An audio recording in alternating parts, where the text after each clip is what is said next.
Hello everyone, good morning. কেমন আছো সবাই? আশা করছি সবাই সুস্থ আছো, ভালো আছো। আমাদের ছোট্ট টোনাটুনির সংসারের আরও একটি নতুন ভিডিওতে তোমাদের সকলকে জানাই অনেক অনেক স্বাগত, অনেক ভালোবাসা। কদিন ধরে যে এত পরিমাণে বৃষ্টি হচ্ছে, একদম ঘর থেকে বাইরে বেরোতে ইচ্ছা করছে না। দেখতেই পারছো বাইরেটা কি অবস্থা হয়ে রয়েছে। কালকে রাতেও বৃষ্টি হয়েছে, আগের দিন তো প্রচুর পরিমাণে কালবৈশাখী ঝড় হয়েছিল। আর এদিকে আমাদের ঘরের অবস্থা তো একদমই ভালো না। তো আমরা দুজনে ভীষণই ভয় পেয়েছিলাম, কি বলবো তোমাদের। রাতের বেলায় যখন ঝড়টা শুরু হয় তখন আমরা দুজনে না ভয়ে একদম গুটিসুটি মেরে বসেছিলাম। তোমাদের তো আগের দিন ভিডিওতে বলেছি। আর কালকে রাতে যে বৃষ্টি হয়েছে আবারও ভয় পাচ্ছিলাম জানো তো, যে আবারও ঝড়টর না হয়। তবে ঝড়টর কিছুই হয়নি, এমনি হালকা পরিমাণে বৃষ্টি হয়েছে। হালকা তো না, প্রচুরই বৃষ্টি হয়েছে, অনেকটাই বৃষ্টি হয়েছিল, কিন্তু সেরকম কোনো হাওয়া ছিল না। আর এদিকে দেখো এই বৃষ্টির জন্য না আমি এই ড্রাগনের গাছটা এই টিনটা দিয়ে ঢেকে দিই, না হলে ওই টিনের উপর থেকে জল পড়ে ওই গাছের গোড়ায় যে মাটিগুলো আছে সব মাটিগুলো আর কি ধুয়ে যায়। কিন্তু কবে যে এই গাছের থেকে নতুন ডাল বের হবে সেটাই বুঝতে পারছি না। বেশ অনেক দিনই হয়ে গেছে গাছটা লাগানো হয়েছে, কিন্তু গাছের কোনো পরিবর্তন নেই, যেরকম গাছ সেরকমই। আর যেহেতু প্রথমবার, সেই জন্য আমি ঠিক বুঝতে পারছি না যে কবে ডাল বের হবে। তোমরা যদি কেউ জানো যে কি করলে তাড়াতাড়ি নতুন ডাল বের হয়, বা কবে বের হয়, কতদিনে বের হয়, আমাকে একটু কমেন্ট করে জানিও তো। আর এই যে দেখো আমি এখন যাচ্ছি আর কি জলের ঢপটা নিয়ে। এই বৃষ্টির জন্য টাইম করে একদমই জল আসছে না, তো সেই জন্য জলটা একটু বেশি মানে খরচ হচ্ছে। এই যে ঢপের জল, এটা দিয়েই রান্নাবান্না সমস্ত কাজবাজ আর কি করছিলাম। আর না হলে যদি ট্যাপে জল আসে, আমি ট্যাপের জল দিয়েই আর কি রান্নাবান্নাটা করি। আর ওই ঢপের জলটা শুধু আর কি খাওয়ার জন্যই কাজে লাগে। তো এখনও প্রচুর পরিমাণে জল লাগছে, ট্যাপের জল আসছে না, কারেন্ট নেই সেই জন্যে। তো আজকে কারেন্ট এসছে, ওই সকালে ভোরবেলার দিকে আর কি কারেন্ট এসছে দেখলাম। আর এই যে দেখো এখন আমি আর কি ঘরটাকে একটু ঝাড় দিয়ে নেব। আর ওদিকে তোমাদের দাদাভাই কিন্তু ঘুমিয়ে আছে, এখনও ওঠেনি। এখন ওই 6:30 মতো বাজে, আমি উঠেছিলাম ওই 6টা মতো বাজে, তখন আর কি উঠেছিলাম। আচ্ছা, প্রিয়াঙ্কা নামে একটি বোন কমেন্ট করেছিল, আচ্ছা দি তোমাদের বাড়িটা জয়দেব সমাদ্দার যিনি ছবি আঁকায় ওনাদের বাড়ির ওই দিকে? হ্যাঁ গো, ওনার বাড়ি মানে ওনার বাড়ি থেকে আমাদের বাড়ি আরও আগে, মানে মোড়ের দিক থেকে গেলে আমাদের বাড়ি আগে পড়ে, তারপরে ওনাদের বাড়ি পড়ে। আমিও না ওনার কাছে ছোটোবেলায় ছবি আঁকা শিখেছি। আর এখন আমার ভাই প্রতি রবিবারে আসে ছবি আঁকতে, আর ওখান থেকে মাঝে মধ্যে আমার সঙ্গে দেখাও করতে আসে।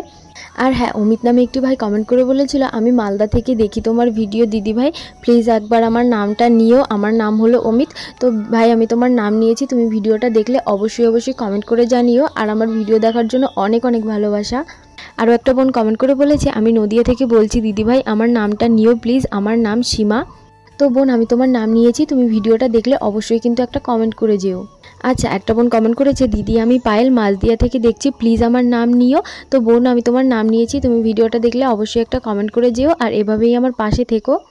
আর এদিকে যে দেখো তোমাদের সঙ্গে কথা বলতে বলতে আমার কিন্তু ঘরটাও ঝাড় দেওয়া হয়ে গেছে। আর এই যে এখন এই কম্পিউটার টেবিলটাকে একটু গোছাতে বসেছি। এই ঝড় বৃষ্টির জন্য প্রচুর পরিমাণে ধুলো পড়ে প্রতিদিন, তবুও আমি এটাকে মোছার চেষ্টা করি। তবে এই যে ঝড় বৃষ্টির জন্য একটু বেশি ধুলোবালি আর কি পড়েছে, তো আমি কলিন দিয়ে সুন্দর করে আর কি টেবিলটাকে মুছে নিচ্ছি। এমনি 2-1 দিন আর কি আমি এমনিই মুছে দিই, কিন্তু এই ধুলোবালির জন্য আজকে একটু কলিন দিয়ে মুছলাম, যাতে একটু ভালো করে পরিষ্কার হয়ে যায়। আর এই যে দেখো কম্পিউটার নিচেও প্রচুর পরিমাণে ধুলো জমে গেছে। আর এই যে কম্পিউটারের মনিটরটা দেখছো, এটা না আমাদের আগে টিভি ছিল। আমি যখন নতুন নতুন বিয়ে হয়ে এসেছিলাম তখন আর কি এই টিভিটা দেখতাম আমি প্রতিদিন আর কি বসে বসে। একা একা ভালো লাগতো না, তো সেই জন্য তোমাদের দাদাভাই টিভিতে আমাকে রিচার্জ করে দিত, আর আমি বসে বসে টিভি দেখতাম। আর এই কম্পিউটার মানে কেনার পর থেকে ওই টিভিটাকে দিয়ে আর কি মনিটর বানিয়ে দিয়েছে, তো সেই জন্য এখন আর টিভি দেখা হয় না। তবুও মাঝে মধ্যে আমি চালাই, একটু মুভি দেখি, বেশ ভালোই লাগে। আর এই যে তোমাদের দাদাভাইয়ের প্রিন্টার, ওটার মধ্যেও না প্রচুর পরিমাণে ধুলো আর কি জমেছিল, তো ওটাকে একটু মুছে নিলাম ভেতর দিয়ে। আর এই যে দেখো তারপরে গ্যাসটাকে আর কি মানে ওভেনটাকে সুন্দর করে একটু মুছে নিলাম। আর এই যে কৌটোগুলো ছিল মশলার, তো সেগুলো একটু আমি মুছে নিয়েছি। এগুলোতেও প্রচুর ধুলো পড়েছিল, যেহেতু আমাদের এই যে গ্যাসের এইখানে কোনো জানলা টালনা নেই, তো ফাঁকাই থাকে ওরকম, ঝড় বৃষ্টিতে প্রচুর ধুলো পড়ে, তো সেই জন্য আর কি এটাকে আমার প্রতিদিনই পরিষ্কার করতে হয়। আর এই যে বাসন দেখছো, এতেও না প্রচুর ধুলো পড়ে যায়, তো কি আর করা যাবে, জানলা নেই, কবে যে ঘরটা দেওয়া হবে আমাদের সেটাই আর কি শুধু ভাবি। আর এই যে তোমাদের দাদাভাই এখনও ঘুমিয়ে আছে, দেখি ওকে একটু ওঠানোর চেষ্টা করব, ওঠে কিনা। এই বৃষ্টি ঝড় হলে পরে না ও এরকমই ঘুমায় জানো তো, উঠতেই চায় না, মানে অনেক কষ্ট করে ওকে তুলতে হয়। ও বলে আমার ঘুমাতে বেশ ভালো লাগে এই ঠান্ডা ঠান্ডা ওয়েদারে। তো দেখতেই পাচ্ছ কেমন করে ঘুমিয়ে আছে। আমি এত সব কাজ করলাম, ও কিন্তু কিচ্ছু টের পায়নি, মানে একদম ঘুমিয়েই আছে। এই যে দেখতেই পারছো, আমার কিন্তু উঠেছি ওই 2 ঘন্টা মতো হয়ে গেল। আমি আস্তে আস্তে সমস্ত কাজবাজগুলো করছিলাম, এখন ওই 8:30 মতো বাজে। তো ওকে এখন দেখি ওঠানোর চেষ্টাটা করব। আর এই যে এদিকে দেখো, আমি মশারিটাকে আগে মানে তুলে নিচ্ছি, আগে বিছানাটাকে ক্লিন করে নেব, তারপরে এই দেখি উঠলে উঠলো, না উঠলে না উঠলো। আমি ওদিকে আবার রান্নাবান্নার দিকে যাব ভাবছি, আবার এদিকে কি রান্না করব সেটাও বুঝতে পারছি না। ও উঠবে, মাছ আনবে, তারপরে এই কি রান্নাটা করব। আচ্ছা, সুমি নামে একটি বোন কমেন্ট করেছে, হ্যালো দিদিভাই, আমি সুমি। দিদিভাই আমাকে একটু বলবে কিভাবে তুমি ভয়েস রেকর্ড করে ভিডিও এডিট করো? আমিও তোমার মতো এক গৃহবধূ, আমিও এগোতে চাই, বাবা মাকে হেল্প করতে চাই, প্লিজ দিদি হেল্প মি। অনেক রকমের ভিডিও এডিটর অ্যাপ আছে, একটা না অনেক অনেক হাজার হাজার আছে। তুমি প্লে স্টোরে সমস্ত কিছু পেয়ে যাবে। তো ওখান থেকে তুমি যে কোনো একটা ভিডিও এডিটর আর কি অ্যাপ ডাউনলোড করে নেবে, কাইনমাস্টার, ইনশর্ট, যে কোনো একটা তুমি ডাউনলোড করতে পারো। আমি দুটোতেই এডিট করি মাঝে মধ্যে আর কি, ঘুরিয়ে ফিরিয়ে যেটাই ভালো লাগে যখন, তো সেটাই এডিট করি। তুমি ইনশর্টটা ডাউনলোড করতে পারো, ওটাতে অনেকটাই সহজ আর কি।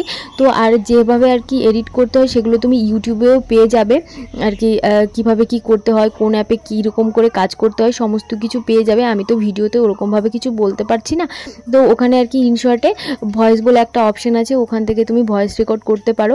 তুমি ইউটিউবে সার্চ করলে না তোমাকে সমস্ত কিছু সুন্দর করে দেখিয়ে দেখিয়ে শিখিয়ে দেবে, তো তুমি ওখান থেকে একটু দেখলে বেশ ভালোই হবে।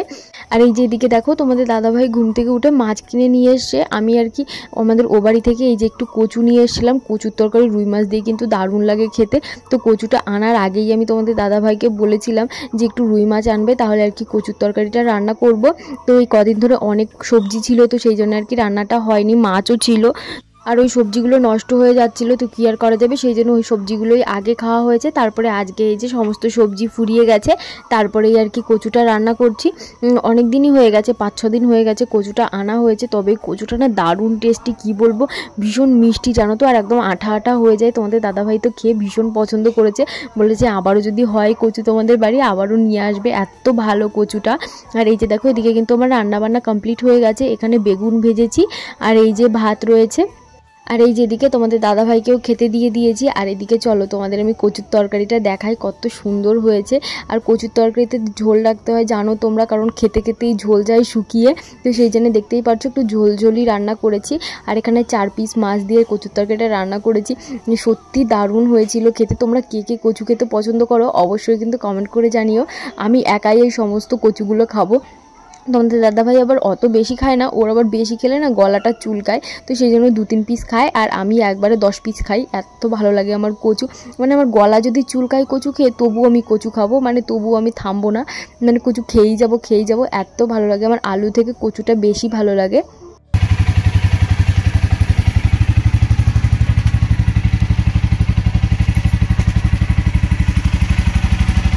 আর এই যে এখন দুজনে মিলে একটু রেডি হয়ে গেছি, যাব একটু ব্যাংকে, আমার ব্যাংকের বইয়ে না একটু সমস্যা হয়েছে, তো সেই জন্য সেটাই আর কি ঠিক করব। অনেক দিন ধরে ঠিক করব, তো ঠিকই করা হচ্ছিল না, মানে আমার ফোনপে পেটিএম কিছুই চলে না, মানে একদম সমস্ত কিছু বন্ধ হয়ে গেছে, এটিএমও চলে না, মানে কি বলবো, ব্যাংক থেকে টাকাই তুলতে ভীষণ সমস্যা হয়, একদম তুলতেই পারি না, তো সেই জন্যই আর কি ওটা ঠিক করতে যাচ্ছি।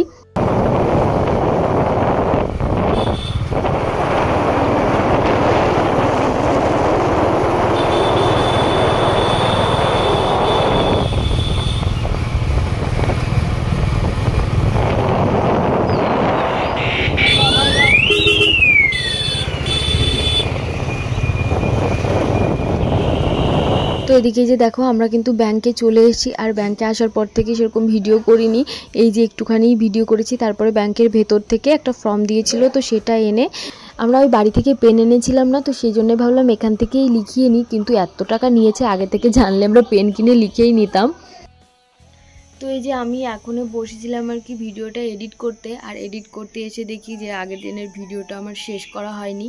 তো কী আর করা যাবে, ওই যে ব্যাংকে গেছিলাম, ব্যাংকের কাজটা কমপ্লিট করে বাড়িতে এসেছিলাম, তারপরে এত পরিমাণে ঝড় বৃষ্টি শুরু হয়েছিল, তো তখন থেকে আর ভিডিও করা হয়নি। তো আজকের এই ছোট্ট ভিডিওটা তোমাদের কেমন লাগলো অবশ্যই কিন্তু একটা কমেন্ট করে যেও। তো চলো দেখা হবে তোমাদের সঙ্গে নেক্সট ভিডিওতে, ততক্ষণ তোমরা সবাই সুস্থ থেকো, ভালো থেকো, টাটা।